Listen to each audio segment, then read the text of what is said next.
Banyak petani zaman dulu dan petani zaman sekarang, kenapa hasilnya berbeda? Modalnya udah luar biasa, panennya sedikit. Petani zaman dulu modalnya sedikit, panennya luar biasa. Tuh, karena mereka memahami unsur alam. Mereka menghargai alam. Kita bilangnya khalifah fil ad, kita bilangnya rahmatan lil alamin, namun praktek dan nyatanya ternyata jauh daripada itu. Makanya ayo bagi para petani, ayo lakukan hal-hal kebaikan-kebaikan seperti itu.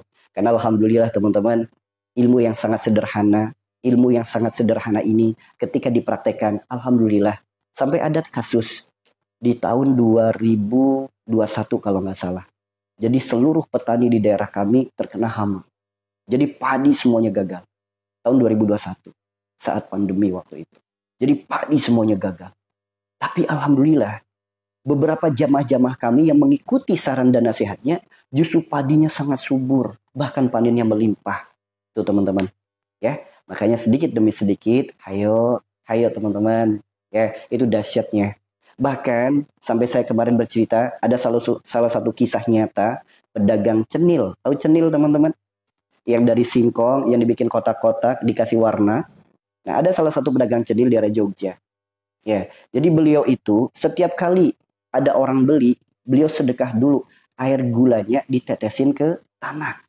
Dia niatkan sedekah untuk semut. Subhanallah teman-teman. Dia punya keniatan, pengen menjadi tamu Allah. Allah berangkatkan gratis. Tuh. Yang kedua, bahkan ketika beliau wafat, ketika beliau meninggal, itu tetangga-tetangganya sampai bingung. Kenapa yang melayat begitu banyaknya? Lebih banyak dari orang terkenal di tempatnya. Karena di tempatnya ada orang terkenal nih, ada orang yang disegani. Begitu meninggal, yang melayat standar aja. Namun begitu beliau pedagang cenil yang meninggal, begitu meninggal yang melayat banyak sekali. Bahkan nggak diketahui ini orang dari mana, ini dari daerah mana. Banyak sekali teman-teman. Tuh, berbuat baik itu tidak ada yang berat. Tinggal kitanya mau atau tidak.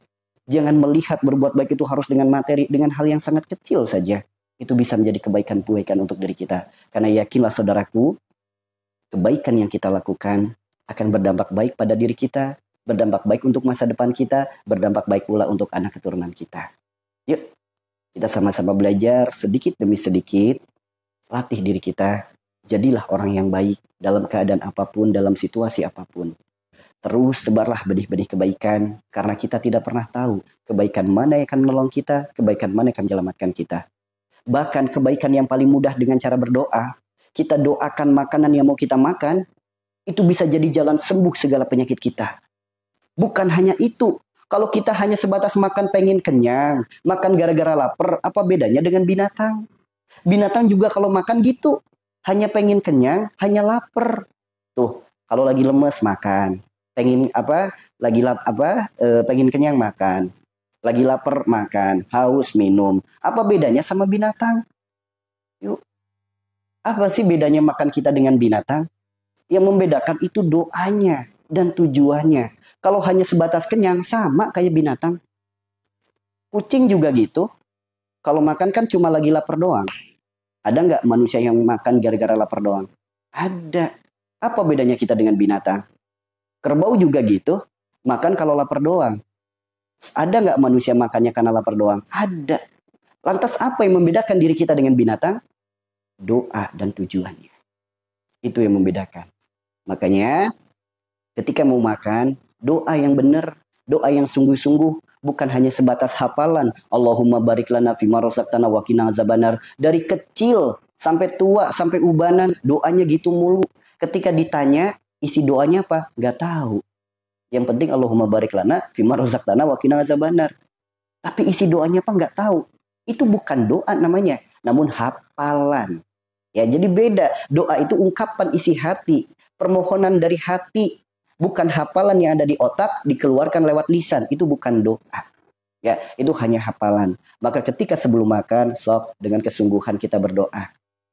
Alhamdulillah ya Allah, terima kasih ya Allah atas rizkimu, atas nikmatmu, atas karuniamu, atas ciptaanmu ya Allah.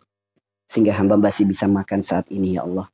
Hamba mohon ya Allah, jadikan setiap butir nasinya kebaikan keberkahan untuk darah dan daging hamba. Jadikan setiap lauk pauknya, Engkau jadikan sumber obat, jalan sembuh segala penyakit-penyakit hamba. Ya Allah, jadikan makanan ini ya Allah sumber tenaga yang melahirkan ketaatan hamba kepadamu. Wahai makhluk Allah yang ada dalam diriku, wahai tentara Allah yang ada dalam diriku, mari bersama-sama kita makan. Yuk, sok kalau mau makan doa kayak gitu dulu. Setiap butir nasinya kebaikan, keberkahan untuk darah dan daging kita. Setiap lauk pauknya bisa jadi jalan sehat, jalan sembuh sebaik-baik obat untuk tubuh kita. Bahkan kita ajak pula tentara Allah. Apa itu tentara Allah? Allah titipkan mata, Allah titipkan telinga, Allah titipkan mulut, Allah titipkan jantung, Allah titipkan paru, Allah titipkan lambung, Allah titipkan usus, Allah titipkan limfa, ginjal, dan lain sebagainya. Itu semua adalah tentara Allah. Ketika kita ajak pula, maka apapun kandungan makanan itu, jika ada vitamin, vitamin itu akan berfungsi lebih baik untuk organ tubuh yang membutuhkan. Jika ada gizi, ada protein, ada nutrisi, apapun kandungan makanan itu akan berfungsi jauh lebih baik untuk organ-organ tubuh yang membutuhkan. Maka apa yang kita makan, apa yang kita minum, niscaya akan menjadi kebaikan, keberkahan untuk darah daging kita, bahkan obat segala penyakit-penyakit kita. Bukan hanya itu, bahkan sumber tenaga yang melahirkan ketaatan kepada Allah. Kalau kenyang dapat tenaga, tenaganya nggak buat ketaatan, buat apa? Kita kenyang, jadi punya tenaga. Kalau tenaganya tidak melahirkan ketaatan, buat apa? Hanya melahirkan kesibukan perkara dunia saja tanpa melakukan ketaatan. Yuk, segala sesuatu niatkan untuk Allah, karena Allah. Maka niscaya badan kita, hidup kita akan senantiasa bahagia, dilapangkan, dimudahkan dalam segala urusan. Inilah yang namanya tawakal. Allah berfirman, "Wa may yattaqilla yaj'allahu makhraja wa yarzuqhu min haitsu la yahtasib wa may yatawakkal 'alallahi fa huwa hasbuh innallaha badihul amri qad ja'alallahu likulli shay'in qadra." Ini jelas, barang siapa yang bertawakal kepada Allah, Allah akan berikan pintu-pintu pertolongan dari arah yang tidak disangka-sangkanya. Sesuatu yang tidak disangka, sesuatu yang tidak masuk logika kita. Maka tidak ada yang mustahil jika Allah sudah ikut andil. Yuk, kita sama-sama orang muslim. Kita mengakui Islam adalah agama terbaik. Masa iya kita sebagai orang Islam adabnya kalah dengan agama sebelah? Agama sebelah kalau mau makan doanya lama banget. Ngakunya orang Islam, ngakunya agama terbaik, namun kalau makan malu-maluin orang Islam. Kagak punya adab. Nah, ayo mulai sekarang kita sama-sama belajar yuk. Belajar, perbaiki semuanya. Indahkan semuanya. Jadikan Islam yang sebenar-benarnya, Islam yang sesungguh-sungguhnya, Islam yang berpegang teguh dengan Al-Quran dan Sunnah Nabi kita. Yuk, maka niscaya ketika kita berpegang teguh seperti ini, bahagia damai hidup kita. Bismillah, siap insya Allah. Bismillah, siap insya Allah. Sok, orang lagi sakit, apapun yang dia makan, jadikan doa-doa baik, maka jalan sembuh itu mudah bagi dirinya. Kenapa? Sembuh itu mudah, sembuh itu murah, sembuh itu gratis. Bagi siapa? Bagi orang yang mau. Sebagaimana Allah berfirman, surga bagi orang yang mau. Begitupun sembuh bagi orang yang mau. Ada di sini yang lagi sakit? Mau nggak sembuh? Sembuh itu mudah loh.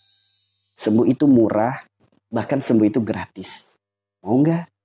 Dapat sembuh yang mudah, sembuh yang murah, sembuh yang gratis. Mau nggak teman-teman? Ada sakit pinggang, doakan saya lagi sakit. Mau? Ayo. Nih, siapapun di sini yang lagi sakit, apapun penyakitnya, disebutkan dalam kitab Thariqus Syifa, sembuh itu mudah, sembuh itu murah, sembuh itu gratis. Bagi siapa? Bagi yang mau. Jadi nggak usah repot-repot ngeluarin duit. Gak usah repot-repot keluar kota, keluar negeri demi untuk berobat mencari sembuh. Padahal sembuh itu mudah, sembuh itu murah, sembuh itu gratis bagi yang mau. Mau untuk apa? Mau mengakui kesalahannya. Mau mengakui dosa-dosanya. Sadar akan kesalahannya. Karena ini gerbang utama untuk sembuh. Karena ketika Allah sudah ikut andil, tidak ada yang mustahil. Allah berfirman dalam Al-Quran surat Asy-Syu'ara ayat 80, wa idza maritu fahuwa yasfin. Sembuh itu milik Allah. Sembuh itu hak prerogatif Allah. Kenapa Allah titipkan sakit? Ini sebagai bentuk cinta dan kasih sayang Allah kepada diri kita. Kenapa sakit itu datang? Karena sakit itu ada 3 perkara. Yang pertama datangnya sebagai ujian. Yang kedua datangnya sebagai teguran. Yang ketiga datangnya sebagai azab. Nauzubillah. Sakit datang sebagai ujian itu seperti apa? Di saat iman kita sedang baik, ibadah kita sedang rajin. Sodakoh dijalanin, sholat dijalanin, puasa dijalanin, baca Quran dijalanin, dengan tetangga baik, dengan keluarga baik, semuanya baik. Allah titipkan sakit, ini ujian. Yang akan mengangkat derajatnya sebagai jalan surganya. Ini ujian. Namun ada orang ibadahnya bagus. Ketaatannya semuanya bagus. Silaturahimnya juga bagus. Tapi melakukan kesalahan. Nah, itu namanya teguran. Ibadahnya rajin, dengan tetangga aman, dengan saudara semuanya aman, dia melakukan kesalahan. Mungkin rupa belum berdoa sebelum makan, atau intinya melakukan kesalahan. Ini namanya teguran. Nah, yang ketiga ini, orang ibadahnya belontang-belanting, 5 waktunya nggak pernah lengkap, sodakohnya jarang, baca Quran nggak pernah, dengan saudara tidak akur, dengan tetangga apalagi. Dikasih sakit, ini kategori azab. Ya, sakit kita kategorinya yang mana? Yang azab kah? Teguran kah? Atau ujian? Maka jangan kepedean, wah saya lagi diuji dengan sakit. Ujian itu milik para nabi, milik para kekasih-kekasih Allah. Nah, di kita paling hanya teguran. Malah boleh jadi azab, nauzubillah. Ya. Lantas, adanya penyakit itu karena boleh jadi kesalahan kita yang terus kita lakukan, istighfar kita jarang. Adanya dosa yang sering kita lakukan, tobatnya nggak pernah. Allah tahu kesalahan dan dosa kita berdampak buruk pada akhirat kita. Maka selagi ruh itu masih ada, nafas itu masih ada, Allah titipkan teguran berupa penyakit salah satunya. Maka ketika orang sedang sakit, sejatinya sedang ditegur akan kesalahannya. Orang yang sedang sakit, sejatinya dia sedang ditegur akan dosa-dosanya. Maka kalau kita sedang ditegur, lahirkan kesadaran bahwasanya kita punya kesalahan, maka perbaiki kesalahan. Maka orang yang sadar mengakui kesalahan itu gerbang utama untuk sembuh. Karena Rasulullah sendiri yang bersabda, tidaklah Allah titipkan penyakit, melainkan Allah gugurkan dosa. Adanya sakit, gerbangnya adalah dosa. Bahkan Rasulullah sendiri bersabda, rasa sakitnya tertusuk duri saja penyebabnya dosa. Apalagi rasa sakit, vertigo, stroke, migrain, asam lambung, saraf kejepit, radang segala macam lah, kanker segala macam lah, ambeien segala macam. Rasa sakitnya tertusuk duri saja dosa penyebabnya. Apalagi rasa sakit yang dialami saat ini. Asam lambung kayak gimana rasa sakitnya? Dosa penyebabnya. Ya, migrain, vertigo, apa penyebabnya? Dosa penyebabnya. Gak ada yang kebetulan yang menimpa diri kita. Daun yang jatuh saja atas izin Allah, apalagi penyakit yang ada dalam diri kita. Semua hak prerogatif Allah. Maka begitu adanya penyakit, muncul kesadaran akan kesalahan, kemudian kita mengakui kesalahan, itu gerbang utama untuk sembuh. Karena kunci kesembuhan itu bukan apa obatnya. Kunci kesembuhan bukan apa terapinya. Kunci kesembuhan adalah kesadaran akan kesalahan, perbaiki penyebabnya. Allah titipkan kepada kita penyakit, Allah bukan sedang nyuruh kita cari obat cuy. Bukan. Allah titipkan kepada kita penyakit, Allah bukan sedang nyuruh kita ikhtiar ke sana kemari sampai ke luar negeri. Bukan.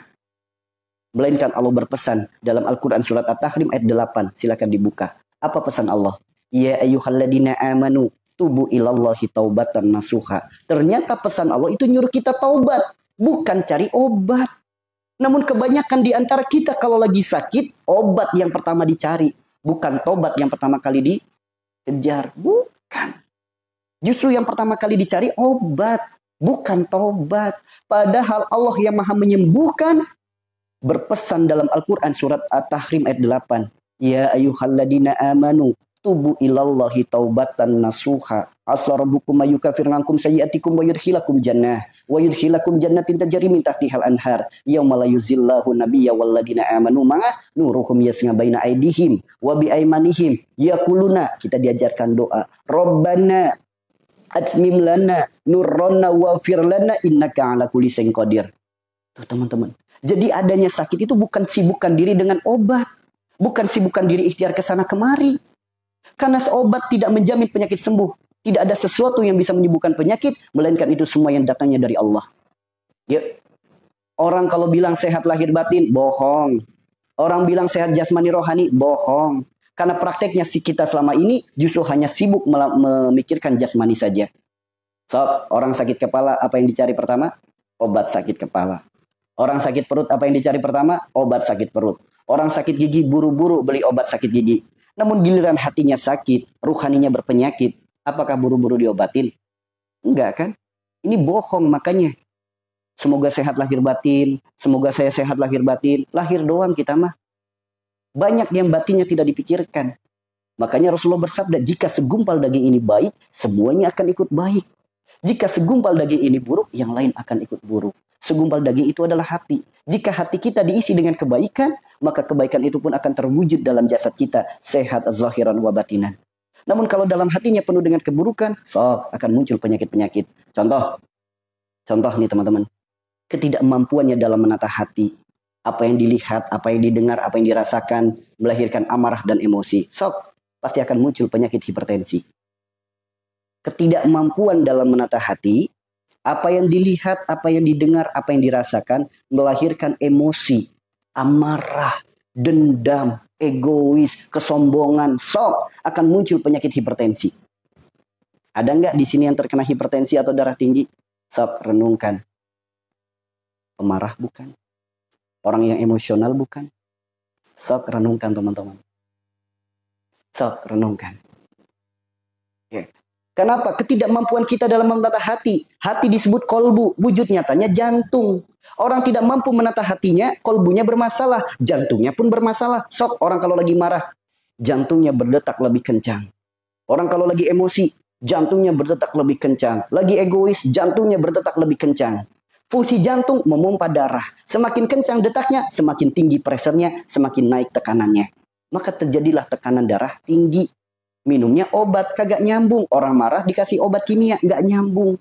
Orang sifatnya marah dikasihnya obat herbal nggak nyambung. Orang sifatnya pemarah obatnya adalah ruhani. Obatnya adalah obat hati. Maka yang diobatin bukan badannya melainkan sifatnya. Karena darah disebut sifat, darah disebut ruh. Orang ketika meninggal ruhnya dicabut, darahnya hilang. Darah yang hilang belum tentu bersih. Andaikan ada orang sifat perilaku perbuatannya baik, ruhnya dicabut, darahnya hilang. Darahnya hilang. Bukan hanya hilang, darahnya bersih. Karena Allah sendiri yang berfirman, ya ayyuhal nafsul mutmainah. Siapa yang dipanggil? Jiwa-jiwa yang tenang. Orang yang sifat perilaku perbuatannya baik, mesti jiwanya tenang. Orang marah emang jiwanya tenang? Kagak. Orang emosi emang jiwanya tenang? Kagak. Maka orang-orang seperti itu, ketika dimakamkan, jasadnya tetap utuh. Karena darahnya bersih semua dari alam tubuhnya. Bersih. Lain halnya orang-orang seperti kita. Sifatnya kadang baik, kadang buruk. Perilakunya kadang baik, kadang buruk. Perbuatannya kadang baik, kadang buruk. Ketika ruh ini dicabut, darahnya hilang. Darah yang hilang belum tentu bersih. Karena sifat buruk kita menjadikan darah kita kotor.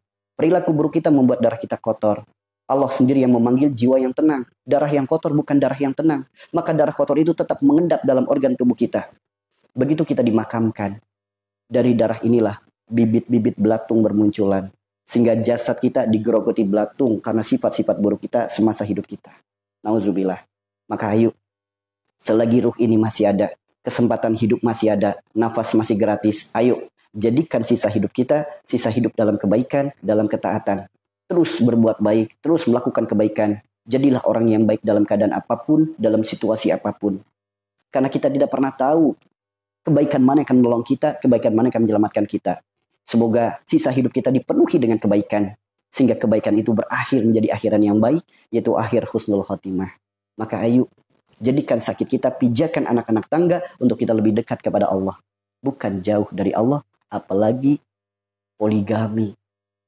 Allah dipoligami. Tahu Allah dipoligami, dia lebih percaya dengan sesuatu, melebihi percayanya kepada Allah. Allah diselingkuhi. Ya dah. Makanya wajar kalau penyakitnya nggak sembuh-sembuh. Ya, kayak gini teman-teman. Kunci kesembuhan, kesadaran akan kesalahan.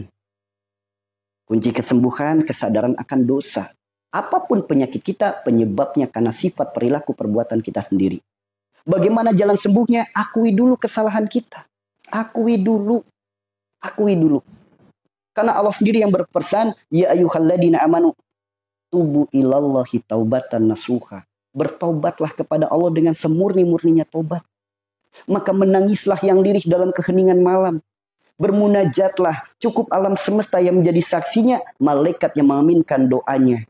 Karena Allah turun ke langit bumi di sepertiga malam. Siapa yang meminta ampunan, Allah ampuni. Barakallah. Siapa yang meminta, Allah beri. Siapa yang memohon, Allah kabulkan. Ya Allah, hamba akui semua penyakit ini karena dosa-dosa hamba. Semua masalah dalam hidup ini karena dosa-dosa hamba. Ampuni ya Allah segala dosa penyebab penyakit ini ya Allah. Di sisa hidup hamba, berilah hamba kesempatan untuk hamba bisa memperbaiki diri ini. Dan hamba mohon terimalah taubat ini ya Allah. Hamba berjanji untuk tidak mengulanginya lagi ya Allah. Engkaulah Rabb yang maha menyembuhkan, maha memberikan pertolongan. Hamba memohon kepadamu ya Allah, bimbinglah langkah kaki hamba untuk mendapatkan sembuh yang berkah darimu. Sembuh yang kau ridhoi, sembuh yang melahirkan ketaatan hamba kepadamu. Andaikan kita berdoa seperti itu, kemudian Allah kabulkan doa kita, Allah terima taubat kita, andaikan Allah sudah ridho kita sembuh, Allah akan bimbing langkah kaki kita menuju jalan sembuh terbaik. Andaikan sembuhnya harus lewat obat, Allah pertemukan dengan obatnya. Andaikan sembuhnya harus lewat dokter, Allah pertemukan dengan dokternya. Andaikan sembuhnya harus lewat ustadz, lewat kiai, lewat herbal, lewat terapi, pasti Allah akan pertemukan dengan jalan sembuh kita. Karena jika Allah sudah ikut andil, tidak ada yang mustahil. Satu butir nasi saja, jika Allah sudah menghendaki sembuh, sembuh penyakit kita. Seteguk air putih saja, jika Allah sudah menghendaki sembuh, sembuh penyakit kita. Sembuh. Menciptakan langit tanpa tiang Allah mampu. Apalagi hanya sebatas menyembuhkan penyakit kita, mudah bagi Allah. Maka jangan ada keraguan. Mendekatlah kepadanya, jangan berpaling darinya. Apapun penyakit kita, jangan ada prasangka buruk dengan siapapun, jangan ada prasangka buruk dengan apapun. Jadikan sakit kita pijakan anak-anak tangga untuk kita lebih dekat kepada Allah. Itu baru namanya sembuh berkah. Karena sembuh itu ada dua, teman-teman. Sembuh itu ada dua. Yang pertama sembuh berkah, yang kedua sembuh istidraj. Sembuh berkah itu sembuh yang diiringi dengan keimanan dan ketaatan kepada Allah. Sembuh penyakitnya, sifatnya sembuh jadi makin baik. Sembuh penyakitnya, perilakunya jadi makin baik. Ibadahnya jadi makin taat. Ini sembuh berkah. Sedangkan sembuh istidraj, sembuh penyakitnya sembuh doang. Perilakunya nggak berubah, perbuatannya nggak berubah, ibadahnya gitu-gitu aja. Ini sembuh istidraj. Apa itu istidraj? Azab yang dibalut dengan kebahagiaan. Bahkan dalam hadis kursi disebutkan, Allah berfirman, silakan cari Tuhan selain aku, silakan keluar dari kolong langitku. Sudah dicampakkan oleh Allah, sudah dibiarkan oleh Allah. Mau makan, mau nggak makan, mau punya rizki, nggak punya rizki, mau hidup, mau mati, udah dibiarin sama Allah. Nauzubillah, itulah orang yang hidupnya dalam keistidrajan. Mudah-mudahan kita semua dijauhkan dari penyakit-penyakit yang seperti ini. Kita semua dijauhkan dari kehidupan yang mendatangkan keistidrajan. Amin ya Allah, amin ya Allah, amin ya Rabbal Alamin. Saudaraku semua yang dirahmati Allah, bagi teman-teman yang merasa room ini bermanfaat, yuk jangan lupa bagikan kepada saudara-saudara kita, kepada keluarga kita, kepada teman kita. Karena boleh jadi di luar sana ada orang-orang yang sedang putus asa dengan penyakit-penyakitnya. Di luar sana ada orang-orang yang sedang putus asa dengan masalah dalam hidupnya. Semoga lewat perantara room ini sebagai jalan sembuh yang berkah, sebagai jalan hidayah, sebagai jalan kebaikan, sebagai jalan pertolongan dari Allah. Amin ya Allah, amin ya Rabbal Alamin. Jangan lupa penjahat, komplotan penjahat, mereka bisa bekerja sama dalam melancarkan kejahatan. Saya yakin di room ini tidak ada orang jahat. Jangan sampai kita kalah kerjasama dengan orang jahat. Kita orang-orang para pendosa yang sedang belajar jadi orang baik. Maka mari sama-sama kita bekerja sama dalam kebaikan. Apapun yang teman-teman lihat di layar HP, jika di situ ada kebaikan, bekerja samalah. Tebarlah benih-benih kebaikan itu. Support dakwahnya, siapapun ustadznya, siapapun ustadzahnya, siapapun pembicaranya. Jika ada kebaikan di situ, supportlah dakwahnya. Karena satu jari kita bisa menjadi saksi untuk akhirat kita. Karena Allah sendiri yang berfirman, barang siapa yang menolong agama Allah, Allah akan tolong dirinya. Ayo, jika kita ingin ditolong oleh Allah dalam segala hal, maka setiap kali teman-teman melihat di layar HP, ada dakwah yang mengajak kepada kebaikan. Siapapun ustadznya, siapapun ustazahnya, siapapun pembicaranya, support dakwahnya. Jadikan diri kita bagian dalam kebaikan. Ketika kita belum pandai dalam menyampaikan, belum pandai dalam mengajak, setidaknya kita punya peran di dalam kebaikan itu. Itulah orang-orang yang berpikir. Ya, itu ya teman-teman ya. Berkah selalu untuk semuanya. Ini teman-teman, sembuh itu mudah, sembuh itu murah, sembuh itu gratis. Bagi siapa? Bagi yang mau. Bagi siapa? Bagi yang mau. Kenapa? Semua penyakit kita itu penyebabnya dari sifat kita sendiri. Dari perilaku kita sendiri. Dari perbuatan kita sendiri. Sob, ada nggak sebutin satu penyakit yang datangnya bukan dari sifat, bukan dari perilaku, bukan dari perbuatan? Sob, ada nggak satu penyakit saja yang datangnya bukan dari sifat kita, bukan dari perilaku kita, bukan dari perbuatan kita? Coba, ada nggak satu penyakit saja yang datangnya bukan dari sifat, perilaku, perbuatan kita? Ada nggak teman-teman? Coba, ada nggak teman-teman? Coba siapa yang bisa jawab?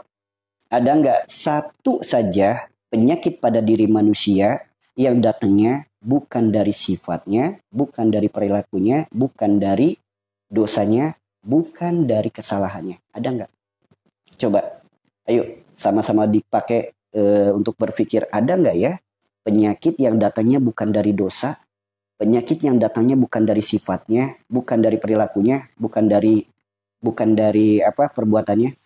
Ada nggak? Ada nggak teman-teman? Satu saja coba sebutkan. Ada mungkin dari sihir katanya. Saya tanya, sihir itu jika Allah tidak ridho sihir itu masuk ke dalam tubuh kita, kira-kira terjadi nggak sihir itu?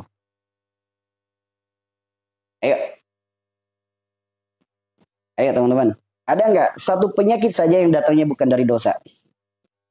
Ketika terkena penyakit sihir. Kenapa ada manusia terkena penyakit sihir? Penyakit sihir itu jika Allah tidak mengizinkan sihir itu mengenai diri kita, nggak akan mungkin sihir itu nyampe ke kita. Kenapa Allah izinkan?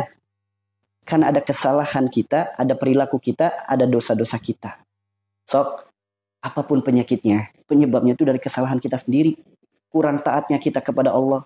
Itu bisa jadi penyebabnya. Rasulullah rajin ibadah, dijamin surga, buktinya kena sihir. Rasulullah terkena sihir bukan karena kelalaiannya, tapi jadi ilmu untuk kita. Andaikan Rasulullah tidak terkena sihir, dari mana datangnya jalan keluar dari penyakit sihir?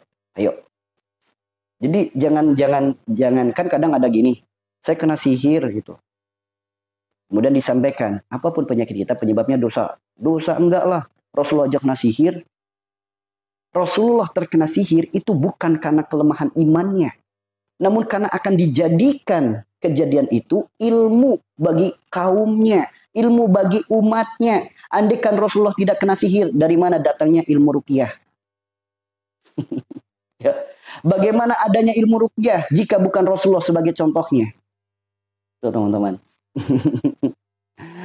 Ada penyakit yang katanya bukan dari dosanya, tapi keturunan seperti asma, kemudian darah tinggi, kemudian darah rendah, kemudian epilepsi. Itu kan penyakit-penyakit keturunan ya. Saya tanya lagi teman-teman, kenapa ada penyakit diturunin? Kenapa ada penyakit diturunin? Secara medis namanya genetik. Kenapa ada penyakit diturunin? Ciri-ciri penyakit keturunan, orang yang menurunkan di alam kuburnya masih ditagih janji dan sumpah-sumpahnya. Karena apa? Allah berfirman dalam Al-Quran surat Al-Imran ayat 77. Allah bersumpah kepada orang yang bersumpah. Apa sumpah Allah? Tidak akan memberikan tempat di akhirat. Tidak akan menyapanya, tidak akan memperhatikannya, tidak akan disucikannya. Bagi orang-orang yang sering berjanji dan bersumpah, melanggar janjinya, melanggar sumpahnya. Maka ciri-ciri orang yang hidupnya masih melanggar janji, melanggar sumpah, ada janji dan sumpah yang belum digugurkan, ciri-cirinya apapun yang jadi penyakitnya, penyakit itu akan turun kepada anaknya. Supaya apa? Anaknya juga mendapatkan teguran. Hei, orang tuamu masih belum aman di alam kubur. Ternyata anaknya masih nggak sadar, maka turun lagi ke cucunya. Hei, kakekmu masih belum aman di alam kubur. Tuh teman-teman. Ya. Tuh. Jadi tidak ada penyakit yang datangnya bukan dari dosa. Tidak ada. Gak masuk keterangannya, maksudnya gimana? Gak masuknya di mana? Lihat, ketika ada orang penyakit hipertensi, anaknya hipertensi. Orang tua macam apa yang tega mewariskan penyakit kepada anaknya? Kebaikan yang kita lakukan saat ini akan berdampak baik untuk diri kita, berdampak baik pula untuk anak keturunan kita. Begitupun keburukan yang kita lakukan saat ini akan berdampak buruk pula pada anak keturunan kita. Kalau ada orang yang punya sifat buruk, sok sifat buruk itu nurun ke anaknya. Dosa bukan penyebabnya. Dosa. Darah tinggi penyebabnya dari mana? Sifat tinggi hati, sombong, amarah, pembenci. Jika punya orang tua, punya sifat seperti itu terkena darah tinggi, maka kita sebagai anak jangan ikut-ikutan sifatnya. Jangan ikut-ikutan sifatnya.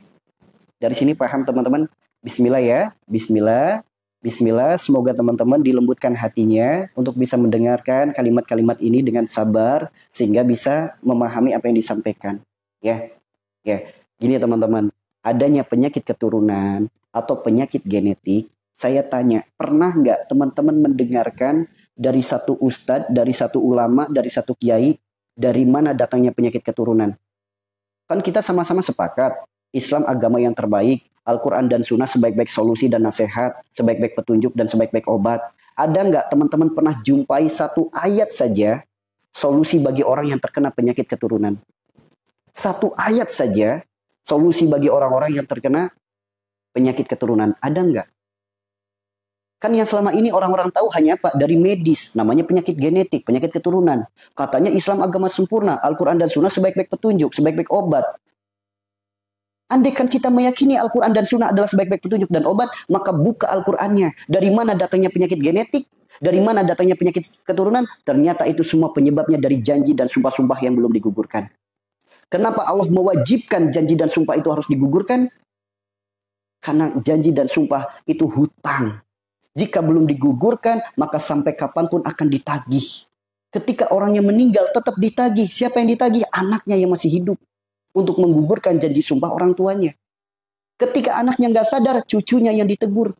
Makanya terjadilah penyakit genetik, penyakit turun-temurun, penyakit keturunan. Tuh teman-teman. Ya, jadi janji dan sumpah.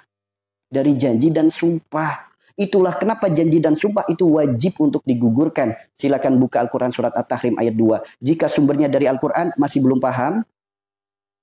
Masih belum paham? Yuk, jika sumbernya dari Al-Quran ada yang masih belum paham, silakan dibuka Al-Qurannya. Bahkan Allah bersumpah kepada orang yang bersumpah. Apa sumpah Allah? Tidak akan diberikan tempat di akhirat. Tidak akan disapa oleh Allah, tidak akan diperhatikan oleh Allah, tidak akan disucikan oleh Allah. Silakan buka Al-Quran surat Al-Imran ayat 77. Jika sumbernya dari Al-Quran masih dibilang nggak nyambung, jika sumbernya dari Al-Quran masih bilang nggak paham, perasaan saya nggak punya janji, perasaan saya nggak punya sumpah, perasaan saya nggak pernah gugurin janji, perasaan saya nggak pernah gugurin sumpah. Allah berfirman dalam Al-Quran surat Al-A'raf ayat 172, Alastu bi rabbikum qalu bala sahidna. Tuh teman-teman, itu firman Allah. Allah ngingetin manusia, hey, sebelum kita lahir, ruh kita itu udah janji duluan. Maka nggak ada satupun manusia anak cucu Adam yang lahirnya tidak punya janji. Semuanya udah punya janji. Bahkan janji itu diucapkan, diikrarkan sebelum ruh itu ditiupkan ke dalam perut, ke dalam rahim ibu kita. Tuh teman-teman. Ya. Ya. Jadi sumbernya semuanya ada di Al-Quran. Masih belum paham, masih dianggap belum nyambung. Ayo tanyakan pada hati kita, dosa dan maksiat apa yang pernah kita lakukan sehingga hati kita sangat sulit menerima kebaikan dari Al-Quran.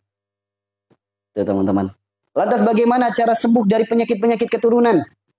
Ya, cara sembuh dari penyakit-penyakit keturunan. Cara menggugurkan janji dan sumpah. Bukan Islam namanya kalau tidak memberikan solusi dalam setiap permasalahan hidup manusia. Nah, bagaimana caranya? Silakan buka Al-Quran surat Al-Ma'idah ayat 89. Al-Quran surat Al-Ma'idah ayat 89. Silakan teman-teman buka. Ya, silakan teman-teman buka Al-Quran surat Al-Ma'idah ayat 89. Silakan dibuka. Disebutnya yaitu kafarot. Maka orang yang berjanji, orang yang bersumpah, yang melanggar janji, melanggar sumpah, maka wajib untuk digugurkan dengan cara berkafarot. Apa itu kafarot? Penggugur, pengganti, penebus.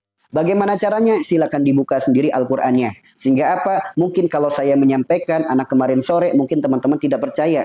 Namun kalau teman-teman baca sendiri Al-Qur'annya, sungguh sangat sangat menyedihkan kalau masih belum percaya.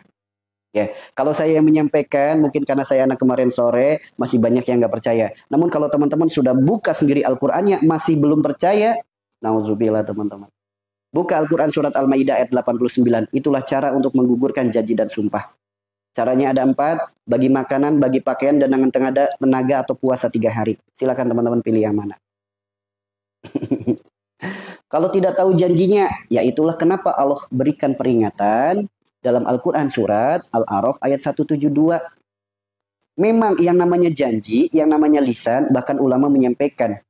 Ya, hancurnya manusia karena nafsunya, hancurnya manusia karena lisannya. Lisan itu bisa menghantarkan seseorang kepada puncak kejayaan, lisan bisa menghantarkan seseorang kepada jurang kehancuran. Maka hati-hati dengan lisan kita.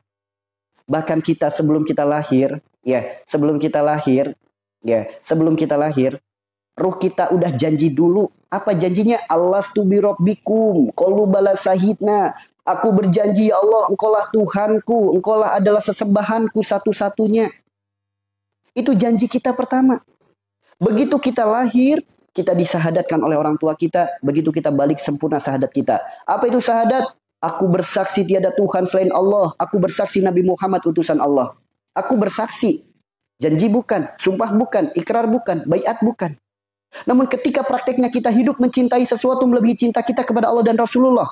Meyakini sesuatu, lebih taat kepada sesuatu, melebihi taatnya kepada Allah dan Rasulullah. Apa kabar janji dan sumpahnya? Apa kabar sahadatnya? Apa kabar teman-teman? Katanya, aku bersaksi tiada Tuhan selain Allah. Aku bersaksi Nabi Muhammad utusan Allah. Surat yang berkaitan, surat Al-Maidah ayat 89.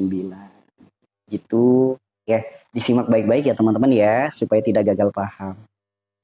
So, aku bersaksi tiada Tuhan selain Allah. Aku bersaksi Nabi Muhammad utusan Allah. Ada orang bilang, sakit saya gara-gara makan nasi putih jadi diabetes. Kata Allah, kata Rasulullah, tidaklah Allah titipkan penyakit melainkan Allah gugurkan dosa. Kata Rasulullah, penyebab penyakit diabetes itu dosa. Kata orang pintar, penyebab penyakit diabetes itu nasi. Anda lebih percaya yang mana? Lebih percaya pedagang obat atau lebih percaya sabda Rasulullah? Itu saja udah ketahuan kita melanggar janji atau sumpah tidak. Ya. Ayo teman-teman. Kata pedagang obat, jangan makan ini, nanti bikin diabetes. Kata Allah, Allah berfirman, Rabbana ma khalaqta hada batila, tidak ada satupun yang Allah ciptakan sia-sia. Lantas apa kabar janji Anda? Katanya tidak ada Tuhan selain Allah, tidak ada yang saya yakini selain Allah. Namun ketika ada pedagang obat ngasih tahu jangan makan nasi putih, nanti jadi diabetes. Allah berfirman, Rabbana ma khalaqta hada batila. Anda lebih percaya yang mana? Lebih percaya sabda pedagang obat atau lebih percaya firman Allah Tuhan Anda? Nah, itu jadi pertanyaan. Yuk, berarti dilanggar nggak janji sumpahnya? Dilanggar nggak sahadatnya? Nah, itu baru melanggar sahadat. Belum lagi melanggar yang lain. Ya, belum lagi belum lagi melanggar yang lain. Contoh. Cup, nak, diem ya. Nanti beli permen. Begitu anaknya diem, dibeliin permen nggak?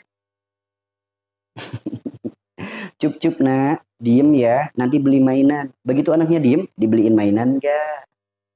Melanggar janji dong.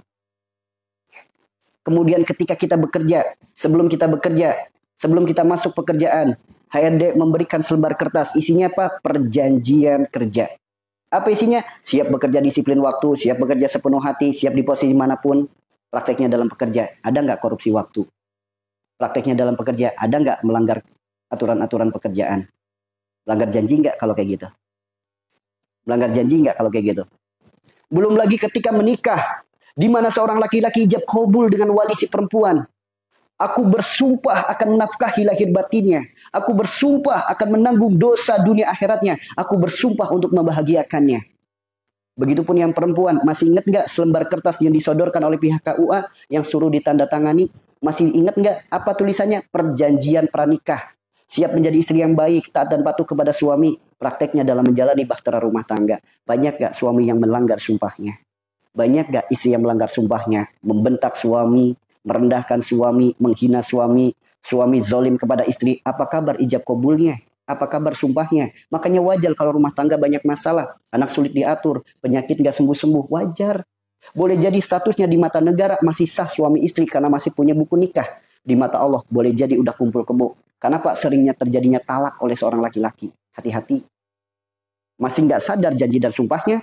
Nauzubillah. Nauzubillah teman-teman. Nauzubillah. Ya, udah dibuktikan dari mulai kita belum lahir sampai kita menikah, banyak janji, banyak sumpah yang sudah kita langgar.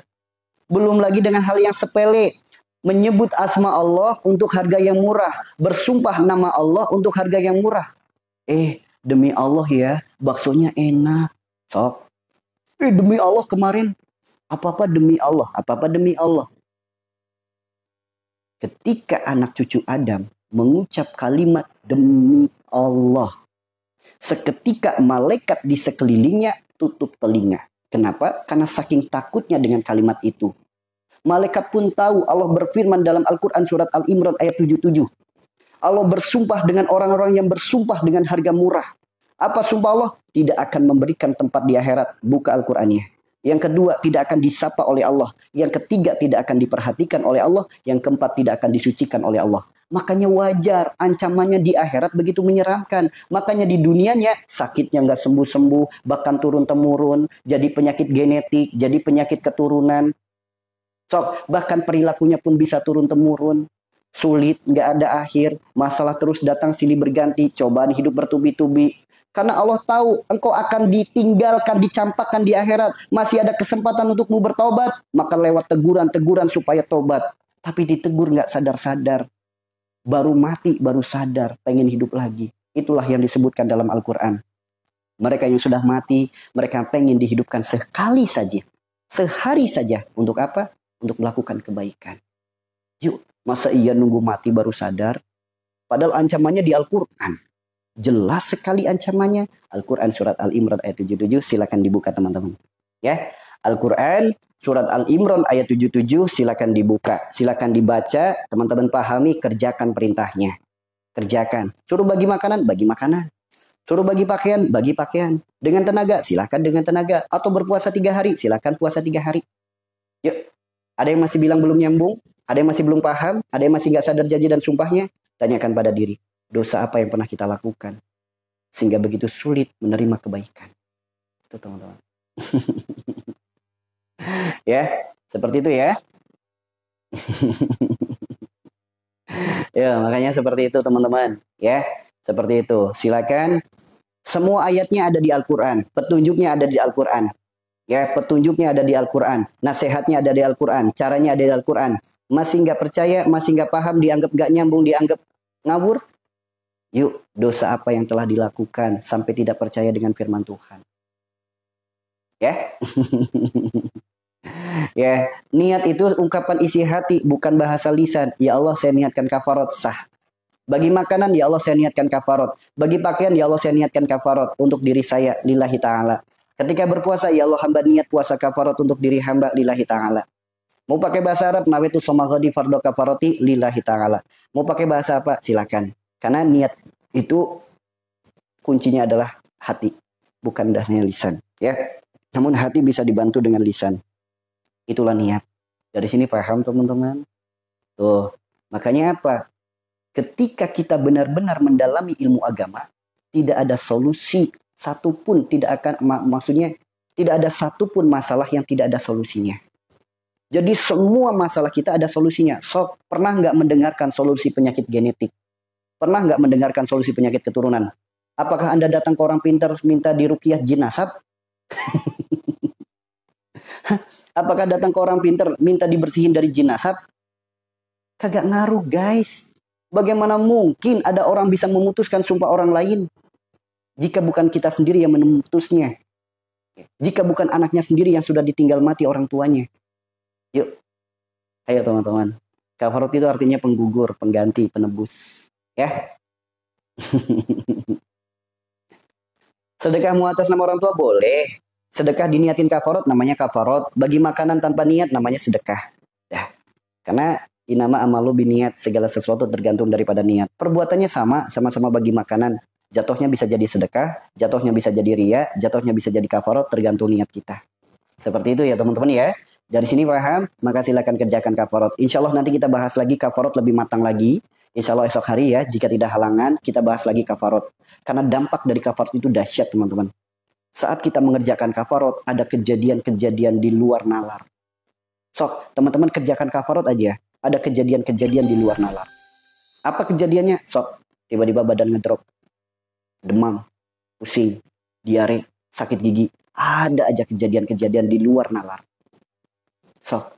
Namun setelah kita selesai kafarat, sok. Ada pula sesuatu yang kita dapatkan di luar nalar. Apa sih? Ketenangan hati yang tidak bisa diungkapkan dengan kata-kata. Kebahagiaan hati yang sangat luar biasa. Munculnya semangat untuk melakukan ibadah. Keimanan jadi meningkat. Ketenangan dalam hati. Sembuhnya dari penyakit. Dimudahkan dari yang sulit. Gak masuk logika. Makanya saya tanya di sini teman-teman, yang sudah pernah menjalankan kafarot, saat berkafarot teman-teman ngedrop nggak badannya? Lemes nggak? Diare nggak? Demam nggak? Pusing nggak? Ada nggak yang ngalamin itu? So, teman-teman yang sudah menjalankan kafarot sebagaimana yang diajarkan dalam Al-Quran, kemudian disiarkan di room ini, teman-teman yang udah pernah berkafarot ada di sini, saat berkafarot ada nggak yang ngalamin lemes luar biasa badannya? Pusing, diare, kemudian demam, ada nggak saat berkafarot seperti itu? Sok, teman-teman, saat berkafarot ada nggak yang seperti itu? Namun setelah berkafarot, udah kafarot belum? Namun setelah berkafarot, saya tanya teman-teman, tenang nggak hidupnya? Tenang nggak hatinya? Tentram nggak jiwanya? Bahagia nggak hidupnya? Sok, sedikit demi sedikit sembuh nggak penyakitnya? Sedikit demi sedikit ketemu nggak solusi masalahnya? Sedikit demi sedikit dilapangkan nggak kesempitannya? Sok. Ya, bahkan bikin candu. Orang kalau udah kafarot, itu kecanduan teman-teman. Pengen kafarot lagi, pengen kafarot lagi, pengen kafarot lagi.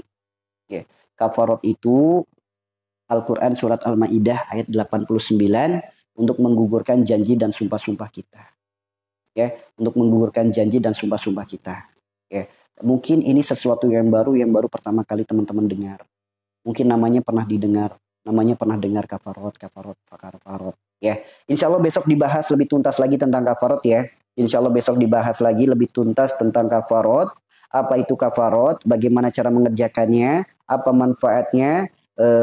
Kemudian apa sih efek-efeknya seperti apa? Itu semuanya dijelaskan insya Allah besok ya. Insya Allah besok lebih kita matangkan lagi. Ya. Iya, insya Allah besok dijelaskan lebih tuntas. Secara garis besar, kafarot itu untuk menggugurkan dosa janji dan dosa sumpah. Petunjuknya ada di Al-Quran. Ingat ya, teman-teman sambil nyimak, kalau bisa sambil dicatat. Sehingga tidak diulang-ulang terus. Ingat, kafarot itu sebagai penggugur dosa janji dan sumpah kita. Petunjuknya ada di Al-Quran. Surat Al-Ma'idah ayat 89. Satu. Janji dan sumpah wajib hukumnya untuk digugurkan. Petunjuknya ada di Al-Quran. Surat At-Tahrim ayat 2. Bagi orang yang merasa dirinya nggak punya janji, merasa dirinya nggak punya sumpah, Allah ingetin nih. Sebelum kita lahir kita udah pernah berjanji, udah punya janji. Ada di Al-Quran. Surat Al-A'raf ayat 172. Bagi orang yang melanggar janji, bagi orang yang melanggar sumpah, jika tidak digugurkan, Allah bersumpah kepada orang yang bersumpah. Tidak akan disapa oleh Allah, tidak akan diberikan tempat di akhirat, tidak akan diperhatikan dan tidak akan disucikan. Ditulis dalam firman itu ada dalam Al-Quran surat Al-Imran ayat 77. Semua petunjuknya ada di Al-Quran. Ya, tinggal kitanya mau menjalankan apa tidak. Dah, kafarot itu wajib bagi siapa? Bagi yang menyadari dirinya punya janji, dirinya punya sumpah. Ya, dari sini paham ya? Ini secara garis besar saja. Insya Allah dibahas lebih mendalamnya lagi besok. Karena hari ini kemarin saya sudah menyampaikan hari ini itu kita akan membahas satu terapi yang mendapatkan jaminan sembuh semua penyakit. Satu terapi yang mendapatkan jaminan sembuh semua penyakit. Bahkan terapi itu dituliskan dalam Al-Quran. Al-Quran surat Shad ayat 42. Jadi ini bukti teman-teman. Sebagai bukti sembuh itu mudah, sembuh itu murah, sembuh itu gratis. Ini bukti teman-teman. Ya, sembuh itu mudah, sembuh itu murah, sembuh itu gratis. Bagi siapa? Bagi yang mau. Mau nggak? Di Al-Quran udah disebutkan. Sembuh itu mudah sekali teman-teman. Cukup kita melakukan apa yang Allah perintahkan. Apalagi yang dituliskan dalam Al-Quran surat Shad ayat 42. Dapat jaminan sembuh semua penyakit. Bukan hanya penyakitnya saja yang sembuh. Bahkan dikembalikan harta bendanya. Ya, dikembalikan harta bendanya itu apa? Misal ada orang berobat sampai habis uangnya. Jual warisan, jual tanah, jual rumah, jual kendaraan untuk berobat. Ada nggak? Ada. Namun ketika melakukan hal yang ini, apa yang Allah perintahkan, sembuh penyakitnya bahkan dikembalikan lagi harta bendanya. Bukan hanya harta bendanya, bahkan anak-anaknya dikembalikan. Karena ada orang ketika lagi sakit, anaknya nggak mau merawat, anaknya nggak mau nengok, anaknya nggak mau mendekat. Ada nggak yang seperti itu? Banyak. Nah, namun ketika melakukan apa yang Allah perintahkan ini, datang lagi, kembali lagi anaknya lebih baik. Tuh teman-teman. Ya, ini ada di Al-Quran. Insya Allah teman-teman, apa yang dinasehatkan di room ini, apa yang diajarkan di room ini, semuanya bersumber dari Al-Quran dan sunnah Nabi kita. Jika sumbernya dari Al-Quran, masih adakah keraguan? Jika sumbernya dari Al-Quran, masih adakah keraguan? Ayo, sembuh itu mudah, sembuh itu murah, sembuh itu gratis. Bagi siapa? Bagi yang mau. Lihat, penyakit, hidup tentang sakit, itu ada kisah yang sangat luar biasa di Al-Quran. Di mana kisah ini dialami, dicontohkan oleh Nabi Ayub alaihissalam. Disebutkan dalam Al-Quran, Nabi Ayub adalah satu-satunya manusia yang penyakitnya paling parah. Yang penyakitnya paling lama. Jadi nggak ada manusia di muka bumi ini yang sakitnya lebih parah dari Nabi Ayub, nggak ada. Yang sakitnya lebih lama dari Nabi Ayub, nggak ada. Jadi penyakit paling parah itu yang menimpa Nabi Ayub. Penyakit yang paling lama itu yang menimpa Nabi Ayub. Bahkan di saat Nabi Ayub sakit, harta bendanya semuanya habis. Anak-anaknya mati semua, meninggal semua. Bahkan dijauhkan oleh tetangga-tetangganya, dijauhi oleh keluarganya, dijauhi oleh saudara-saudaranya. Dia hanya hidup bersama istrinya saja. Lihat bagaimana jalan Nabi Ayub sembuh. Di Al-Quran sudah dicontohkan, separah-parahnya penyakit saja bisa sembuh jika melakukan hal itu. Apalagi penyakit diri kita. Ketika dengan keyakinan sebagai wujud ketaatan, ikuti jejak Nabi Ayub untuk sembuh. Maka sembuh penyakit-penyakit kita. Lihat, berawal dari apa detik-detik Nabi Ayub itu sembuh. Ketika Nabi Ayub, istrinya izin untuk keluar. Namun sangat lama tidak pulang-pulang. Sisi manusia Nabi Ayub akhirnya Pak menggerutu. Bahkan bersumpah. Apa sumpahnya Nabi Ayub? Nanti kalau istriku pulang, aku akan cambuk dia. Karena dia keluar begitu lama. Itu sumpah Nabi Ayub. Begitu istrinya pulang, Nabi Ayub nanya kepada istrinya, istriku, dari mana kamu lama sekali nggak pulang-pulang? Sambil marah, teman-teman. Kemudian apa? Dengan menundukkan kepala, meneteskan air mata. Istrinya membuka penutup kepalanya. Aku habis jual rambut. Buat kita makan. Aku mencari orang yang mau beli rambut ini. Karena semua yang kita miliki sudah habis. Bahkan untuk makan saja kita udah nggak punya modal, nggak punya bekal. Satu-satunya yang bisa dijual tinggal rambut kita. Maaf, rambut saya. Pakaianku sudah habis. Semua pakaian, semua barang sudah aku jual buat kita makan. Sisa terakhir hanya ini. Rambut saya satu-satunya sisa terakhir aku jual buat kita makan. Akhirnya Nabi Ayub sedih. Nabi Ayub sedih. Kemudian istrinya menyampaikan, ya Nabi Allah, engkau kan Nabi. Engkau sakit udah begitu lama. Kenapa engkau tidak meminta sembuh kepada Allah? Kalau kamu minta sembuh, pasti Allah kabulkan dan akan sembuhkan penyakitmu.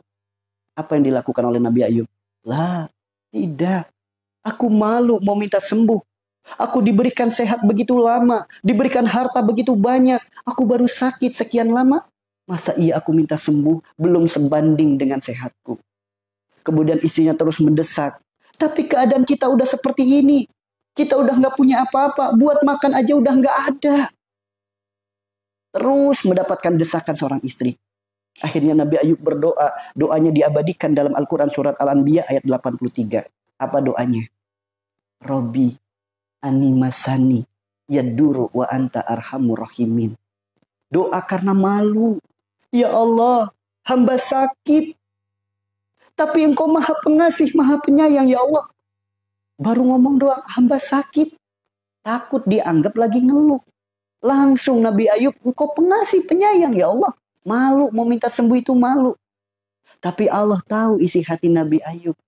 Makanya Allah berfirman, Nabi Ayub, gugurkan dulu sumpahmu. Tuh teman-teman, siapapun yang pengen sembuh dari penyakitnya, gugurkan dulu sumpahnya. Ingat, apa yang dilakukan oleh Nabi Ayub, doanya, lakukan doa itu dalam setiap permohonan. Siapapun yang lagi sakit, berdoalah seperti itu. Separah apapun penyakit kita, mungkin dianggap mustahil sembuh oleh medis, mungkin dianggap tidak ada obatnya oleh medis, tidak ada jalan sembuhnya oleh medis. Manusia punya kendala, Allah punya kendali. Menciptakan langit tanpa tiang, Allah mampu. Merubah kita, masa Allah tidak mampu? Lewat perantara doa, jadikan jalan perubahan.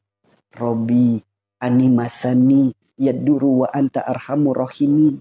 Ya Allah, hamba sakit, Engkau maha pengasih, maha penyayang. Terabadikan dalam Al-Quran, surat Al-Anbiya ayat 83. Silakan dibuka, itu doanya. Kemudian Allah berfirman kepada Nabi Ayub, hei Nabi Ayub, gugurkan dulu sumpahmu. Engkau sudah bersumpah istrimu pulang akan dicambuk.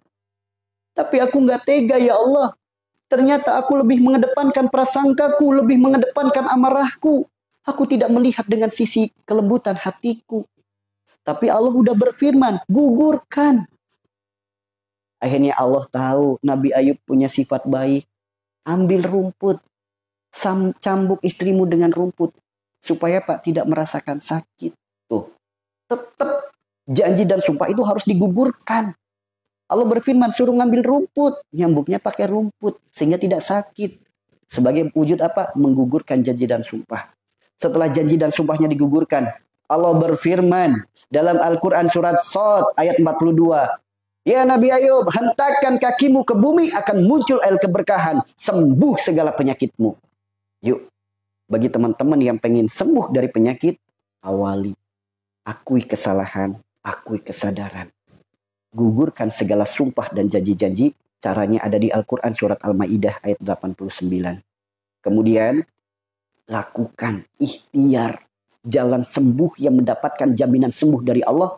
Al-Quran surat Shad ayat 42. Apa itu? Menghentakkan kaki ke bumi. Yuk, lakukan terapi itu sebagai jalan ikhtiar kita untuk sembuh. Teman-teman mau tahu terapi Nabi Ayub? Teman-teman mau tahu terapi yang dilakukan oleh Nabi Ayub? Yang disebutnya terapi Nabi Ayub sebagai jalan sembuh semua penyakit. Ingat, ketika Nabi Ayub menghentakkan kaki ke bumi, muncul air keberkahan. Apakah kejadian itu hanya terjadi untuk Nabi saja? Lantas bagaimana orang-orang seperti kita? Sedangkan itu dicontohkan oleh Al-Quran. Apakah kalau kita menghentakkan kaki ke bumi muncul pula air keberkahan? Kira-kira muncul nggak teman-teman? Ketika Nabi Ayub menghentakkan kaki ke bumi, muncul air keberkahan sebagai jalan kesembuhan. Itu kan Nabi, diabadikan dalam Al-Quran. Kalau kita manusia biasa mengikuti jejak Nabi Ayub dalam menjemput sembuh, kira-kira ketika kita menghentakkan kaki ke bumi, muncul nggak air keberkahan? Saya tanya teman-teman, kira-kira muncul nggak? Tidak? Kalau tidak, berarti mukjizat Al-Quran itu tidak nyata dong. Al-Quran itu mukjizat nyata. Bukan hanya Nabi Ayub menghentakkan kaki ke bumi muncul air keberkahan. Kita sang pendosa menghentakkan kaki ke bumi dengan cara yang diajarkan oleh Allah kepada Nabi Ayub, kita pun akan muncul air keberkahan. Kalau nggak percaya, buktikan. Ingat, Al-Quran itu mukjizat yang nyata. Bukan hanya Nabi saja yang menghentakkan kaki ke bumi muncul air keberkahan. Kita sang pendosa pun bisa. Kita sang pendosa pun bisa mencontoh dan meniru dan keluar air keberkahan itu. Ya. Yuk, mau dipraktekin nggak? Mau dipraktekin nggak teman-teman? Mau dipraktekin nggak? Kurang turun dikit kali ya. Ingat ya teman-teman ya, ini untuk semua penyakit. Jadi nggak usah ditanya, asam lambung bisa nggak, vertigo bisa nggak, stroke bisa nggak. Ini untuk semua penyakit. Oke? Ini untuk semua penyakit. Yuk kita praktekkan bersama-sama. Dijamin sembuh, yang menjamin sembuh itu Allah.